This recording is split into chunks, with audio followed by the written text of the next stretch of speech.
ندیم رضا کا سلام۔ امریکہ میں افراتفری اور ماشاءاللہ کا خدشہ ہے۔ اسٹیبلشمنٹ ٹرمپ کو صدر نہیں بننے دے گی، کملا ہیرس کی جیت کے امکانات بڑھا دیے گئے ہیں۔ پیشگوئیوں کے ماہرین نے مستقبل قریب کی واضح طور پہ ایک منظر کشی کر دی ہے۔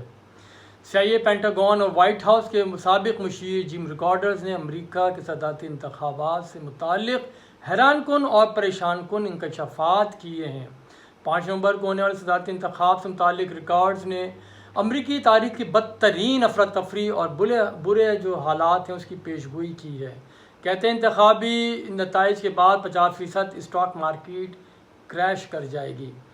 امریکی ڈالر کی قدر میں بھی بہت زیادہ کمی ہوگی۔ نتائج کے خلاف سڑکوں اور گلیوں میں پرتشدد واقعات پھوٹ پڑیں گے۔ صورتحال اس قدر خراب ہوگی کہ بات ماشاءاللہ تک جا پہنچے گی، پھر بنیادی حقوق بھی معطل کر دیے جائیں گے۔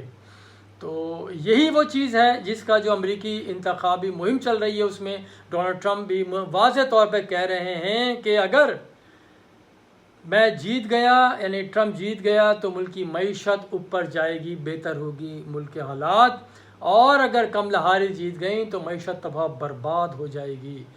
تو اس طرح کے جو بیانات آ رہے ہیں، یا وہ ان کے انفلوئنس ہو گیا ہے جو پیشگوئی کی گئی ہے اس کے زیر اثر آ چکے ہیں، یا کچھ ہے حقیقت جس طرح کی جو پیشگوئیاں کی گئی ہیں۔ کیونکہ خیال رہے یہ جو ریکارڈز ہیں 2008 کے مالی بحران، ٹرمپ کی 2016 میں فتح، اس کا کسی کو وہم و گمان بھی نہیں تھا اس وقت تک، دنیا کو پھر جو پریشان کرنے والی وبائی بیماری تھی کووڈ، اس کی بھی پیشگوئی انہوں نے ہی کی تھی۔ جس طرح اس وقت کے لوگ چند روز بعد ہونے والے صدارتی انتخاب کے متعلق پیشگوئی پہ حیران تھے، اور بالکل اسی طرح سے یہ لوگ ماضی میں پریشان بھی ہوئے کہ یہ کیا ہو گیا ہے، لیکن پھر انہی لوگوں نے ریکارڈز کی جو پیشگوئیاں ہوتے دیکھی اور خود بھی ان پیشگوئیوں کے سچ ہونے پر ان سے متاثر بھی ہوئے۔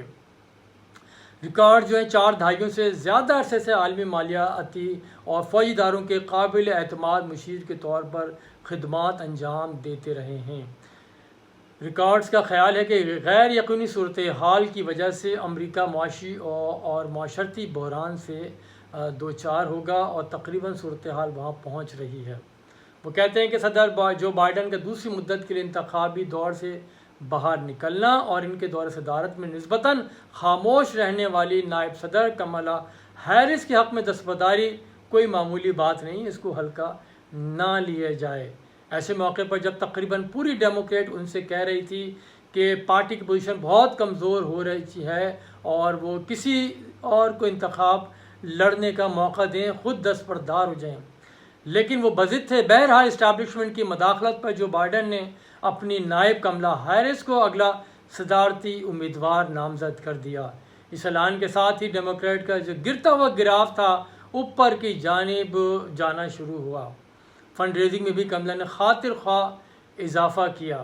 امریکہ بھر کے تھنک ٹینک و تجزیہ کار کملا ہیرس کی پوزیشن کو اسی لیے مستحکم قرار دے رہے ہیں۔ اگر پھر بھی ریپبلکن امیدوار ڈونلڈ ٹرمپ الیکشن جیتنے میں کامیاب بھی ہو جاتے ہیں، تو تب بھی اشارے ایسے مل رہے ہیں کہ اسٹیبلشمنٹ ڈونلڈ ٹرمپ کو دوبارہ اقتدار حاصل کرنے کی کسی طور بھی اجازت نہیں دے گی۔ ریکارڈز کی مزید پیشگوئیاں جو اس نے کی ہیں کہ آنے والا انتخابی بحران امریکہ کو اپنے مرکز تک ہلا دے گا، جس کے نتیجے میں بڑے پیمانے پر تشدد اور بد امنی پھیلے گی۔ یہ امریکی قوم کے لیے سب سے سنگین خطرہ ہے۔ اسی طرح سے امریکہ کے مقبول ترین شو دی سمپسنز نے بھی کملا ہیرس کی کامیابی کی پیشگوئی کر رکھی ہے۔ دی سمپسن کی 2000ویں قسط تھی بارڈ ٹو دی فیوچر میں لیزا اسمتھ کملا ہیرس کی جیت سے متعلق عکس بندی بھی کی ہے۔ جیسے صدارتی انتخاب، یعنی کہ اب تو بس تھوڑا ہی وقت رہ گیا ہے، اگر ہم دیکھیں تو امریکہ میں رائے عامہ بھی تبدیل ہوتی جا رہی ہیں۔ بعض اشارے ٹرمپ کی جیت اور ان سے کملا ہیرس کو بعض جتوا رہے ہیں۔ 84 کے بعد ہر امریکی انتخاب کی درست پیشگوئی کرنے والے کہتے ہیں کہ ٹرمپ کی حالیہ تیز رفتاری کے باوجود ہیرس کے امکانات اس طرح سے دکھائی نہیں دے رہے، لیکن امریکہ کے جو سیاسی پنڈت ہیں وہ ڈیموکریٹ امیدوار کملا ہیرس ہی کو جتوا رہے ہیں۔ بات یہی ہے